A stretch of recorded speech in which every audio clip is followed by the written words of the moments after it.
Hey guys, this is a Lantern from MTG Salvation, and I kind of want to start making some videos as well on Magic the Gathering, because I do a lot of Magic the Gathering modern testing, and I don't think there's enough videos.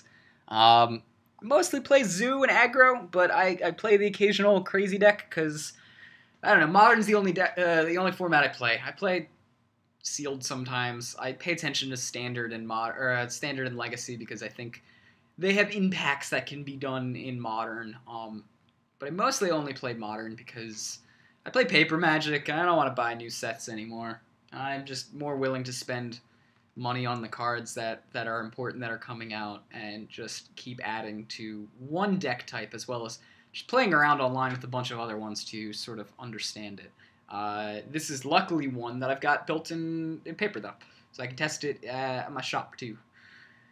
Anywho, I want to talk about this deck. I want to talk about a little bit of the future of this deck. Some weaknesses that I'm observing that I'd like maybe people who are somewhat better at combo than I am, because combo is definitely the worst archetype I have.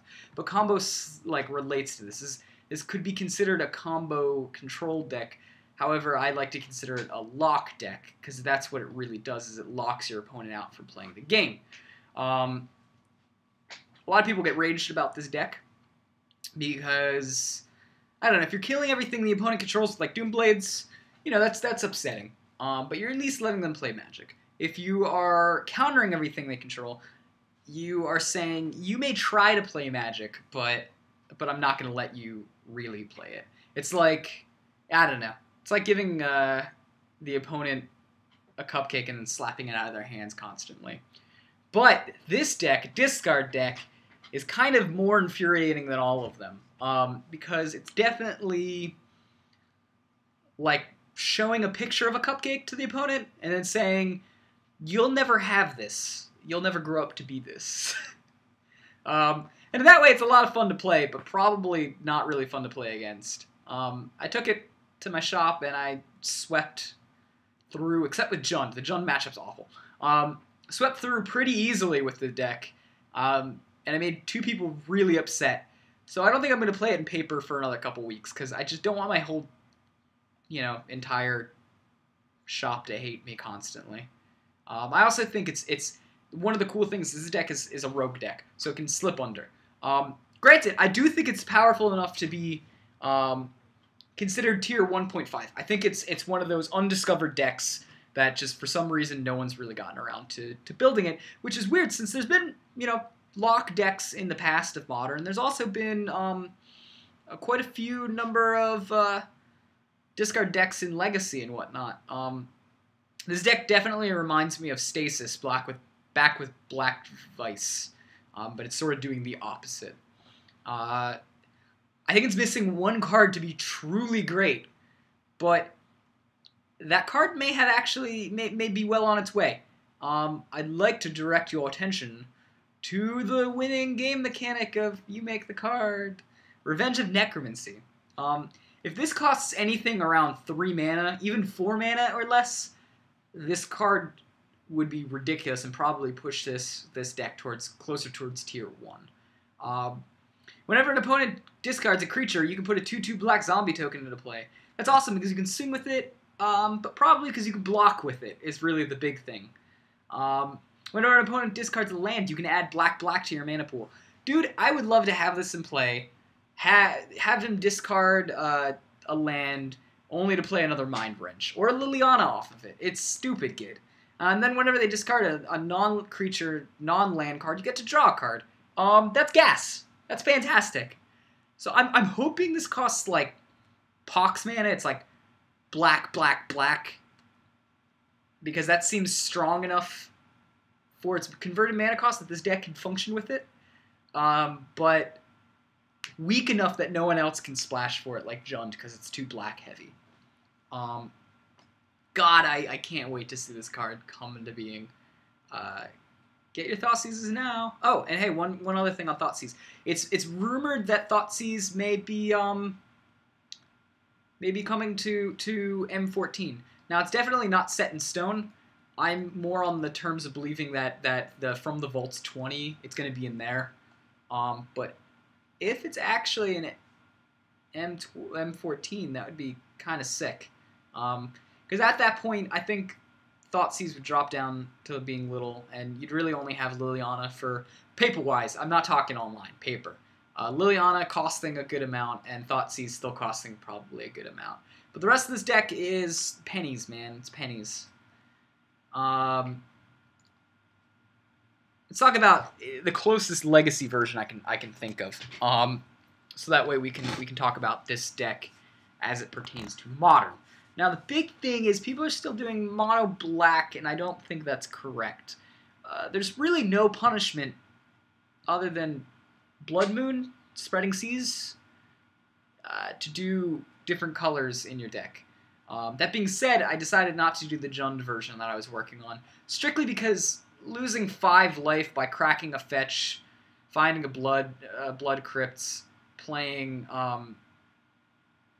Thoughtseize is a pretty bad idea against any aggro deck that exists, especially against like robots or Zoo, where it can just sort of come out and just eat you turn 2. And they've got enough redundancy that this early discard not making too much of a difference. Especially also because Rack is Ensnaring Bridge is also gonna take a while to put online. But let's talk about some of the legacy cards that are available, so that we can talk about how we make up for those in modern. We got him. Him is the biggest one. Him is amazing. I wish we had him. It'll probably never ever happen. Him Zatorach. Player discards 2 cards from random at their hands. If he does not have enough cards, the entire hand is discarded. That kills lands. I mean, it's just really good. And it does it at random, so your opponent doesn't even get a chance to do what he needs to do. The closest thing we have in Modern is Rise Fall. Rise no one cares about. Fall is target player reveals a random card from their hand. If it's a land, they throw it back into their hand. If it's not a land, they toss it. You do it twice. Really good, actually, because if you actually hit it for what it's worth, it's a Hymn to Turok. On the other side, we got Mind Wrench, which discards 2, not at random, their choice, unless it's an artifact, in which case they discard only 1. Sometimes this sucks. It sucks against Affinity. It sucks against Tron. But it can do work.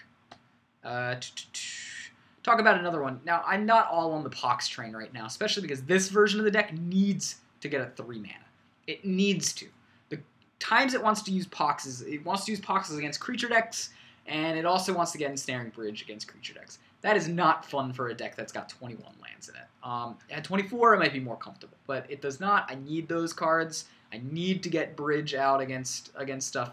The deck highly depends on Bridge, which is a weakness. So I don't like to use Smallpox. Now, if there was Smallpox and stuff like Smokestack, which for a bunch of this basically says that it's killing everything, and Pox is the big one, then I would use it, because those guys are very good in Tandon. But without Tandon, it's Smallpox is better if you're running things like Tarmogoyf, I think. If you're running Worm Harvest, if you're running more of a dredge-lined deck that also like has Loom in it, but not our deck, because we need to get to 3 mana. I got Smallpox on the side. I'm probably going to kick it out there soon for something like, I don't know, Dismember, Dark Blast, stuff like that. But we shall see. Infest, I don't know, something like that. But now that's the closest legacy deck that we can think of. I want to talk about the actual modern version of the deck. Now, the reason I'm using black is because, or the reason I'm using red is because Fall is really that good, and Lightning is okay. It's okay, but the idea is it gives us more gas, and I don't have to go out of my way to try to fit Dark Confidant in there or Phyrexian Arena, because although I tried it, it was always a waste of my mana. I just never wanted to do it. And this gives me more gas. I mean, I can go ahead and say, if I get a, let's say a Magical Christmas Land scenario, Raven's Crime into Mind Wrench into Blightning. Or let's even do even more Christmas Land. Raven's Crime into Mind Wrench into Fall into like a rack. That's turn 3. I've managed to make them discard 4 cards, 5 cards, and I've only used 3 discard spells. That's very important. Also, Fall and Mind Wrench help each other out a lot. If you have, let's say, a person with 6 cards in hand, 2 which are lands, which is your usual case in Modern, you do Rise and Fall, because you have a 1/3 chance to hit a land. So 2/3 chance to take out 2 cards of their hand. After that, let's say you manage to get that perfectly off. They've got 2 lands in hand and two cards in hand now. 2 lands and 2 spells. Then you use Mind Wrench, and it doesn't really matter what you're hitting, because you're going to hit 2, or you're Blightning in. That's important. Blightning, again, not the best opener in your hand. A really good top deck. Raven's Crime does work. I originally only had it slated so that I'm using like 2 or 3, but as games went on, I wanted a better one mana costing discard. And Blackmail is good, but doesn't do it for me. I think it's I think Blackmail is very good as a budget replacement for Thoughtseize if you don't have it. But I mean, Raven's Crime does work, and not to mention you've got yourself some Drakmor Salvages to combo off on it. Now it's a cute combo. It's not like a major combo. You're not like gunning for this. You're only trying to get this if you have it, and it's definitely a good top deck. It just makes Raven's Crimes makes everything top deck better. It makes Drakmor Salvage an amazing top deck. That's really all it's there for. And having any more in your hand, plus the Lava Claw Reaches, causes too many come into play tapped lands, which is not good. While we're talking about, like, you got your other, you got your Inquisition of Kozilek and your Thoughtseizes or whatnot, so it's got a good mana curve. While we're talking about your lands, let's go on to what lands are being used. These guys come into play not tapped most of the time because, well, you're only ever really putting out 3 lands. Any more than that's just gravy for Lava Claw Reaches, I suppose. You got these guys, which are filter lands, and they do filtery things, I guess. They're better than pain lands because pinging yourself is counterintuitive. At that point, you might as well just use fetch lands. Lava Claw Reaches because, hey, why not? Comes into play tapped. That's definitely a bad thing, but produces every mana that you want. And it can go on top of these guys against a control deck or a combo deck to sort of quicken the clock. And then you got 8 swamps, so whatever. You're not really going to be affected too much by Blood Moon, and the other ones, Aven Mind Sensor. Aven Mind Sensor is really not going to do much to you, especially because you don't got any, fetch lands in this deck. Tomb is good because, I mean, sometimes you're going to find a Spreading Seas happening, and if you get Spreading Seas and you put out a Tomb, you really were like, cool, you drew a card, I guess, wasted some mana, and I still have swamps. Whatever. It does what it does. Again, we rely on Ensnaring Bridge, and Infernal Tutor is sort of Ensnaring Bridge 5 and 6. I'm testing out the Tutor over... currently over... Beseech the Queen. Because Beseech the Queen, I think, is better in a vacuum. But Infernal Tutor, you can at least target yourself with your discard if you have to get your bridge out quicker. But it's cheaper, gets 2 mana, which is pretty good, and you can find other rack pieces, which is good. And usually, I have 0 cards in hand by the end of the time when I'm just trying to find a rack piece or a bridge or a lily. So it's okay. The game I'm going to show you has Beseeches, though. Leyline of Sanctity, because I've got nothing else to put here right now. I like Leyline of Sanctity because it's sort of like just covers a few decks. Covers red deck wins, but I think we probably have a game against red deck wins because we'll quickly discard their hand. Never actually played it, so I can't say for sure. Surgical Extraction, I think this is a definite in your sideboard. I don't think Leyline of the Void is your best option. And the reason why is because, well, you're already making them discard so freaking much. Why not use a targeted thing that could also maybe make them discard again? let's say I've played against a deck before that had like 2 pods in hand, and I managed to go ahead and say, all right, whatever, that's fine. You got 2 pods in hand. Thoughtseize, take away your pod. Now Surgical Extraction that pod. So basically, I've done double duty. I've ruined your combo. You cannot pod into anything anymore. Taking a card out of your hand and giving you no chance to recur something in the graveyard. Does a lot of work for 2 mana, especially on turn 1. And sometimes it's just 1 mana and 2 life. Who knows? Pyroclasm, because you're running red, you want to wipe the board sometimes. It's really good against like Affinity. Smallpox, because I'm still not set on Smallpox. I'm going to change it as soon as possible. But it discards, which is important. I may try to figure out some way to kill Leyline of Sanctity in red and black, even if it's just like a crappy way. We'll see. Anywho, let's go to these games. Oh, and you've got Lily, because Lily is everything you could ever hope to need. I can only imagine Lily with freaking Revenge of Necromancy. Put out Revenge of Necromancy, put out Lily, make him discard a card, get free mana, whatever. Let's go to this game. Now I'm going to play through game 1 pretty quickly here. Game 1, I have no chance of winning, ever. You do lose to this deck. It's not like you don't. The way that I've built this is that if the opponent manages to come under my lock, then I lose. It's just that simple. And, you know, like sometimes it happens. Sometimes there's a weird thing that happens out of nowhere and you're just up shit's creek because you got no way to deal with it. Now, generally, again, I'm coming from Blood Moon decks.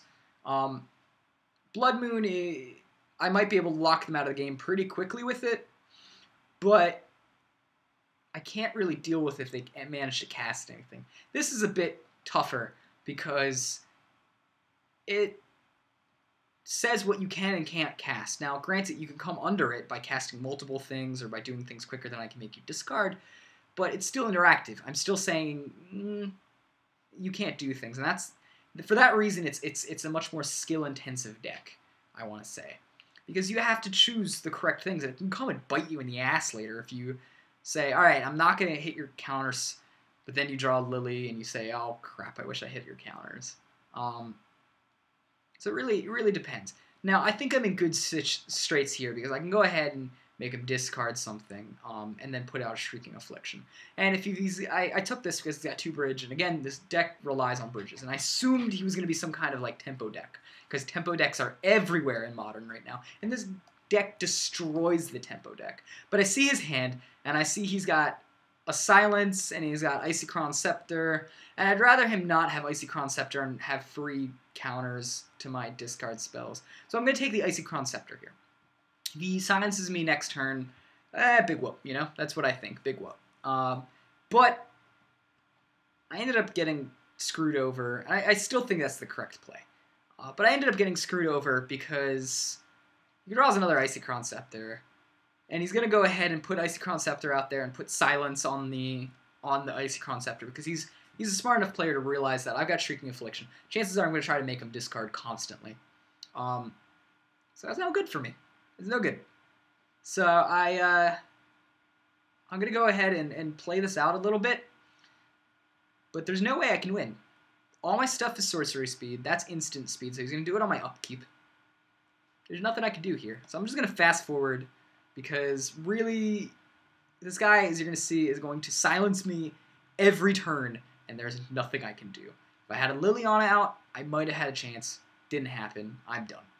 It's over for me.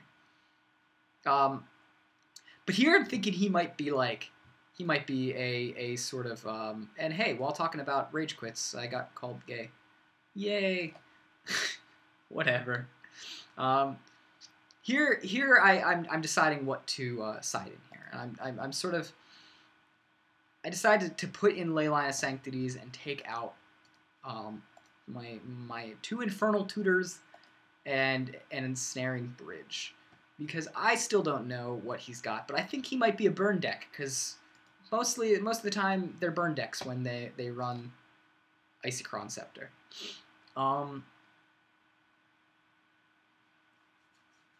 But here, I keep this because I think he's a burn deck. So I got a Leyline Sanctity turn 1. Seems good. He's mulling as much as he wants, so I know he has Leyline Sanctity out now.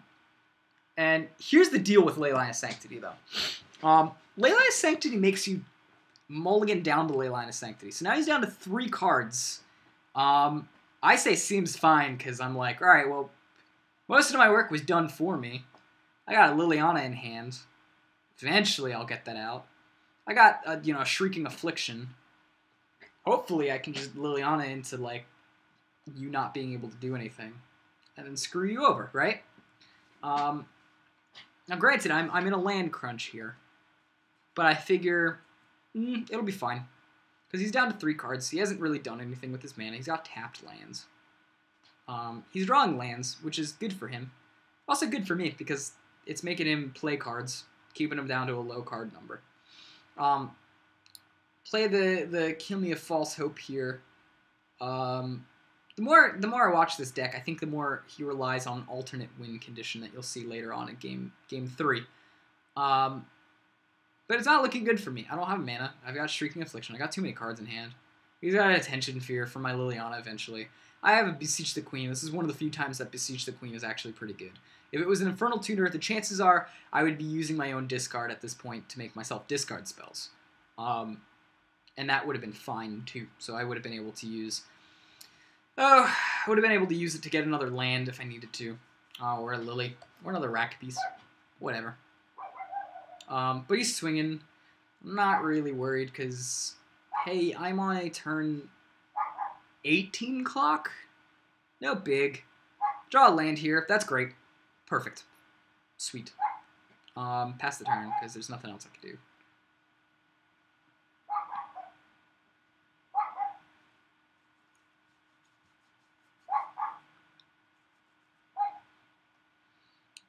Plays his mana, puts out a Wall of Denial, which, I mean, you probably should have hold it. I already took the damage way ahead of time. Again, 17 turn clock. Ain't happening. I draw the last land I need. Here we go. Top deck. Woo! Lily! And he's going to be like, sure, whatever. Does not matter. No, I don't really care, because I'm making you discard. And then I've got to Beseech the Queen to help me out if I need to. So, boom. There goes a card from your hand. Supreme Verdict. Whatever. I'm discarding Blightning at this point, because it does not matter. Can't target him, can't target him. I guess this is another thing. Pox doesn't target, which is important. So yeah, he goes ahead and gets her to my Lily. And puts me on that 17-turn clock. Neither one of us are in necessarily great situations. But I got to Beseech the Queen here. And again, I did the math a little earlier. It could have been Infernal Tutor, and it would have made a difference, because I would have been on top deck mode. To get myself a Lily, and say, I'm going to put this Lily out next turn. Do you have any way to deal with it? And he does not, obviously. I didn't know that now, or I didn't know that then, but I know it now. And I didn't see really many counterspells from him. I guess he was just thinking counterspells were pretty much useless against this deck, which they are. You're just basically cycling. You're not even cycling. You're paying. You're actually doing yourself a disfavor. You're paying more mana for me to. You're paying mana for me to make you discard that counterspell. Ensnaring Bridge here is cool. Not necessarily needed. I'm gonna go ahead and put Liliana out because it's my only way to win. Again, he's got that Leyline of Sanctity. There goes the Lily. I'm going to just say, yeah, go ahead and start discarding cards. I don't care.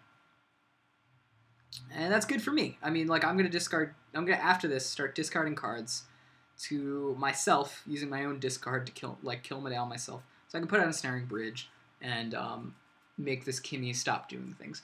And the reason why is because I'd like my Lily to tick up. And at worst, I could probably make myself run the ultimate to get rid of this Detention Sphere and lower out his lands or something. Maybe get rid of his Leyline of Sanctities. But really the best bet is just to keep ticking up Liliana and keep making him hurt himself from this thing. And he's going to draw things and nothing's going to help him out. I mean, again, I'm making myself discard cards. He's got an Angel's Grace. Whatever, does not matter. I'm down to 1 card in hand. Get another rack piece. The game's over. It's over. Slow motion, but it's over. That's the cool thing about this deck, is it might be slow, but it's grindy and it's efficient. I'm gonna play this one too. And again, we're gonna get turn one, what do you call it? Leyline of Sanctity. Now, I'm holding on to this hand. An important thing to do is to remember that you can mulligan. You don't have to call it out right away. You can mulligan whenever you want. I got 2 cards in hand, which is good. This opening is pretty good if he doesn't have a Leyline of Sanctity. Now, I think he might be saying, I mulliganed way too much last turn. I had no chance of winning because of that. So I'm waiting to see if he mulls. If he mulls, then I know that I should maybe think about mulling to get a Lily. But he doesn't, so I think he's going for it. I didn't know he had the Leyline of Sanctity turn 1. But even if he has Leyline of Sanctity, this hand is not awful against it. It's got the rack and a Shrieking Affliction, which is alright against that kind of play. So here we go, hit play again. He's going to keep. I'm going to say, alright, thinking about it a little bit. Alright, I'll keep 2. Whatever.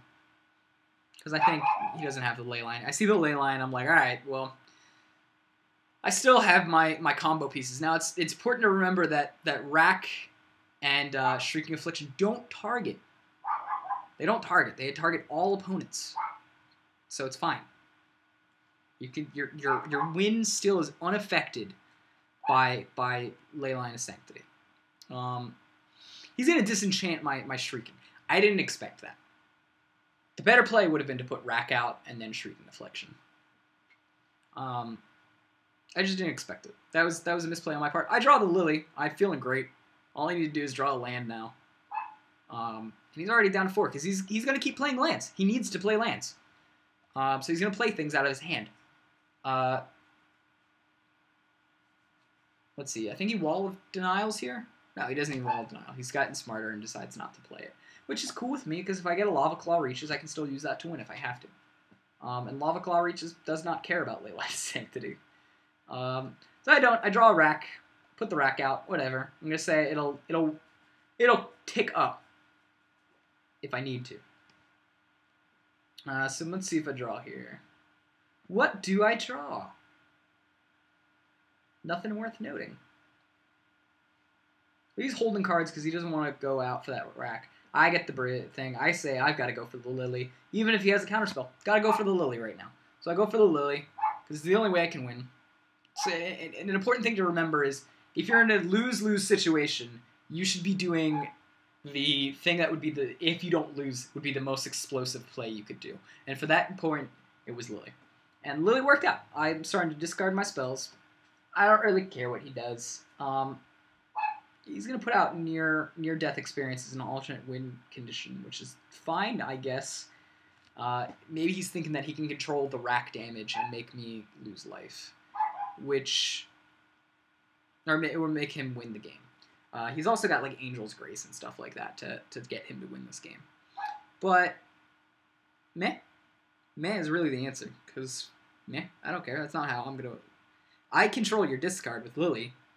If I need to, I can make you hold a card so that way near-death experience it, like my 2 racks jump over it.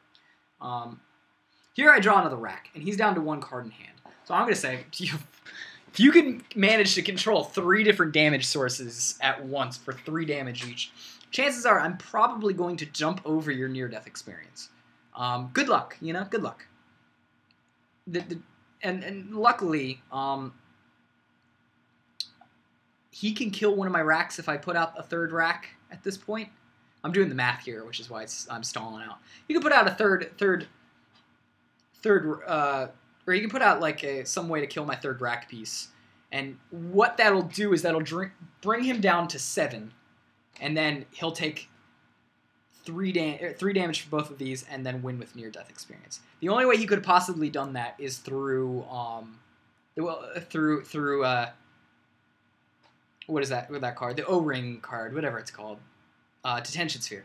But even if he does that with Detention Sphere, really doesn't matter because he kills all my racks, which totally blows. But eventually I'd do a Lily on him and hopefully get that back. But I mean, meh. Again, meh. It's just mostly meh.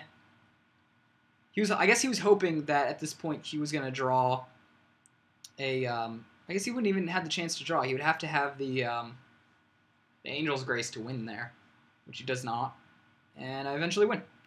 So, and again, a lot of these people don't expect it, like, because they say like, oh, hey, you're lucky, and I'm like, not really. There's 8 different rack effects in the game, so it's a good chance I'm gonna draw it. 6 different sparing bridges, technically, chances I'm gonna draw it. Liliana, 4 different. Maybe I won't draw it, but I will still have enough discard to back me up.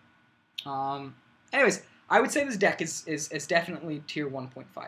I think it's one of those undiscovered things that existed once upon a time in Legacy that people just haven't gotten to yet. And I think it's maybe even slightly above 1.tier 5 right now because of the fact that there's blue-based decks everywhere in the meta and less Jund because blue-based decks are sort of killing the Jund decks. And because it's a rogue deck currently.